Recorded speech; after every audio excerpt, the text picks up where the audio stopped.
ஆவியானவரே நாங்கள் வரவேற்கிறோம் அப்பா. புதிய நாளுக்காய் உமக்கு நாங்கள் நன்றி செலுத்துகிறோம். சங்கீதம் 55:1-2. தேவனே, என் ஜெபத்தை கேட்டருளும், என் விண்ணப்பத்திற்கு மறைந்திராதையும், எனக்கு செவி கொடுத்து உத்தரவு அருளி செய்யும்.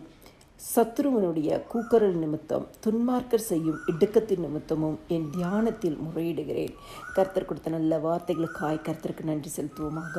கிறிஸ்துக்குள் பிரியமானவர்களே, இந்த நாளில் அநேக காரியங்களை கொடுத்து தேவ சமூகத்தில் முறையிட்டு கொண்டு இருக்கிறீர்கள் என்று சொன்னால், ஆண்டவர் உங்கள் ஜெபத்தை கேட்கிற ஒரு தேவனாயிருக்கிறார். தாவீது இந்த இடத்துல சொல்கிறார், என் ஜெபத்தை கேட்டறலும். இன்றைக்கி நீங்கள் ஆண்டோடைய சமூகத்தில் வந்து எத்தனையோ காரியங்களுக்கு கண்ணீர் வடித்து கொண்டு இருக்கலாம், அழுது கொண்டு இருக்கலாம், புலம்பிக் கொண்டு இருக்கலாம். ஆண்டவரே, இந்த ஜெபத்திற்கு இன்னும் தாமதமாய் கொண்டே இருக்குதே பதில் வருவதற்கு என்று சொல்லி அங்கலாய்த்து கொண்டு இருக்கலாம்.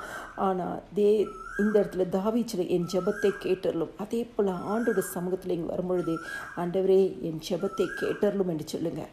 ஆண்டவரே என் விண்ணப்பத்திற்கு மறைந்திராதையும் என்று சொல்லுங்கள். ஆண்டவர் நிச்சயமாக என்ன பண்ணுவார்? உங்களுக்கு செவி கொடுத்து உத்தரவு அருளி செய்வார். கர்த்தர் செவி கொடுக்கிற ஒரு தேவனாக இருக்கிறார். மறு உத்தரவு கொடுக்கிற தேவனாக இருக்கிறார். உங்கள் ஜெபத்தை கேட்கிற தேவனாக இருக்கிறார். உங்கள் விண்ணப்பத்திற்கு மறைந்திராத தேவனாக இருக்கிறார். சத்ருவினால் வரும் போராட்டத்திலிருந்து விடுதலை கொடுக்கிற தேவனாக இருக்கிறார். இடுக்கத்திலிருந்து உங்களை விடுவிக்கிற தேவனாக இருக்கிறார்.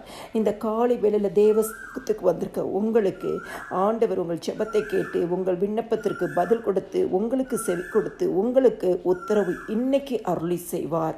ஆண்டவராகிய இயேசு கிறிஸ்துவின் நாமத்தை விசுவாசித்து ஜெபிக்கும் பொழுது அந்த விசுவாசத்தின்படியே உங்களை கர்த்தர் ஆசீர்வதிப்பார். எல்லா துதியும் கனமும் மகிமையும் ஸ்தோத்திரமும் என் ஆண்டவராகிய இயேசு கிறிஸ்து ஒருவருக்கே செலுத்துகிறேன். ஆமேன்.